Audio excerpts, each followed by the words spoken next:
Hi girls, today I'm going to show you 10 mistakes to avoid if you want your extensions to last perfectly. I think discussing basic manicure and nail plate preparation isn't necessary since you already know this from my videos. So let's move on to the first mistake. It's the choice the right dual forms. I have three types of forms: salon or arched stiletto with an apex, standard almond with an apex, and square without an apex. How to tell if there's an apex in the form or not?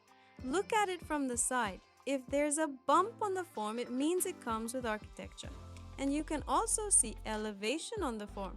In the square form, there's none, which means we'll be building the architecture ourselves. Here's an example of when everything is chosen correctly, the arch of the form and nail match, and the form size fits perfectly. So, what is the mistake here? With the dual forms, there can be two mistakes: incorrect sizing when the nail form and the growth points are not covered, and another error is when the form's arch doesn't match the nail's arch. And here's how it shouldn't be. The size seems fine, but the arches don't align, and you'll need to add a lot of product to fill that gap, which is an additional burden on the nail. The second mistake is incorrect material alignment. There are two ways to do this: with a brush and an orange stick. The mistake here is that you should never press down on the material. Polygel is very malleable, and you can distribute it in a matter of seconds. What you see here is an incorrect example, where the material is applied unevenly, and this should not be done.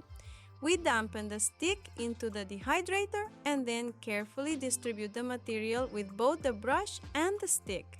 Another important point is the amount of dehydrator used. After dipping the brush, you should wipe off the excess liquid with a napkin, otherwise it can cause lifting. Personally, I find it much easier to align the product with a stick. I think it's much faster that way.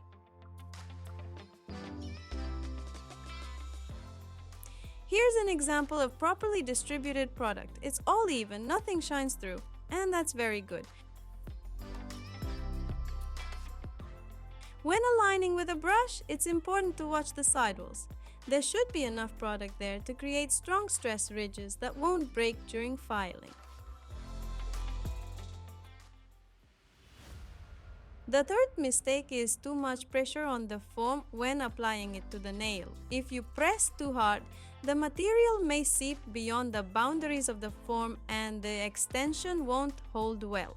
There will be this step from the polygel on the form, and it may also get into the grooves and sidewalls. Therefore, we set the form without excessive pressure. If it's properly chosen, everything will be okay. The fourth mistake is using too much material on the form. If there is too much material, it will be challenging to place the form properly because the excess material will push it upward, resulting in raised nails. Due to the excessive material, the growth points won't be covered properly because the form won't reach them. If you try to press harder to cover the growth points, the excess gel will simply overflow, resulting in a thick nail.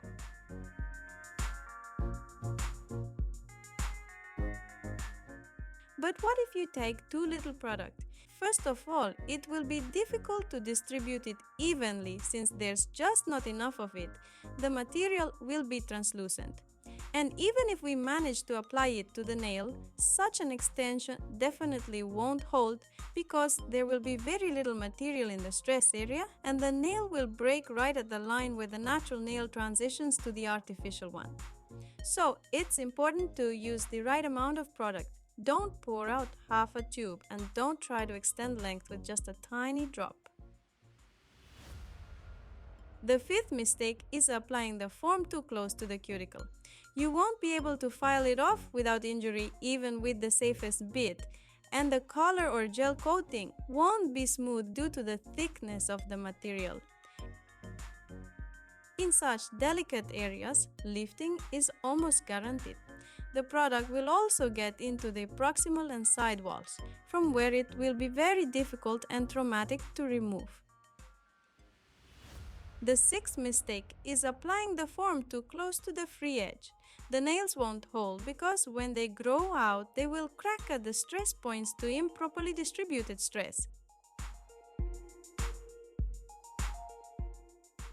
If you look from the side, you can see that the apex is not in its place and we'll need to add a lot of product to align the architecture.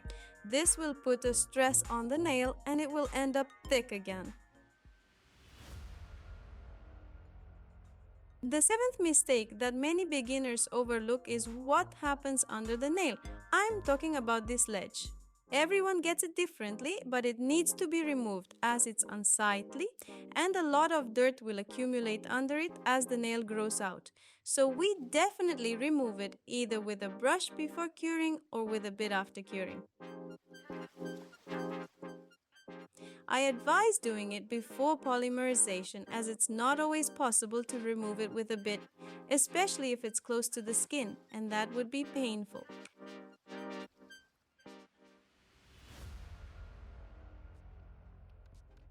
The eighth mistake in removing the form and filing after extension is when you seem to have done everything correctly, dried the nail, and begin to remove the form by wobbling it in different directions. It should be understood that in doing so, you're actually traumatizing the nail itself and it hurts.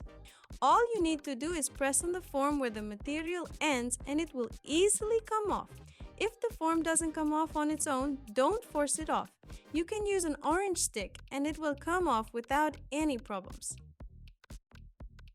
Another nuance is when everything is ready and you start mindlessly filing until you see what you've done. Very often, we end up with uneven sidewalls. I think everyone has experienced such moments when you feel rushed and want to finish quickly. In such cases, pay attention to the angle of your file and don't file until you remove everything. Take a few strokes, then check what's there. Otherwise, you'll have to add more material, which takes much longer than just extending the nail.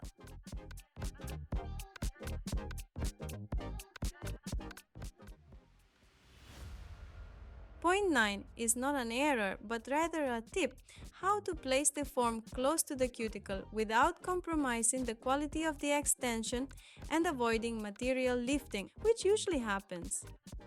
If we need the material to come to zero at the cuticle, then we level it according to the shape, practically remove the polygel at the beginning of the forma,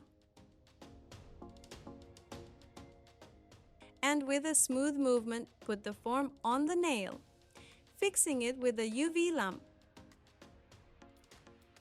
After that, we turn the finger over, level out the ledge and cure it in the lamp. The 10th mistake is choosing the wrong nail bit for filing. Nowadays, there are many bits available in different diameters and shapes, but for filing, the main criterion is the thinner, the better. Here's why. If we use a regular drill bit, we may indeed do the filing, but there is a high chance of burning and not reaching the corners in the growth points. However, a cone bit with a safe tip will be easier to work with because the tip is thin. I use these two bits only when I need to file the nail after lifting curved nails. The third and fourth bits are specifically designed for filing. I have two different ones. One is carbide, a thin cone with a rounded tip, and the ceramic nail bit is straight with a sharp tip. With these, you can reach anywhere. They are very convenient. For filing artificial nails, I use a ceramic bit, and for filing off the free edge of a natural nail, I more often use the carbide one. I hope I've helped you love nail extensions a bit more. After all, it's a great advantage to be able to do quality extensions yourself. If the video was helpful for you, I recommend watching a few more of my tutorials to become even more confident in your skills. Thank you so much for watching. I'll be saying goodbye for now, but see you again soon, beauties.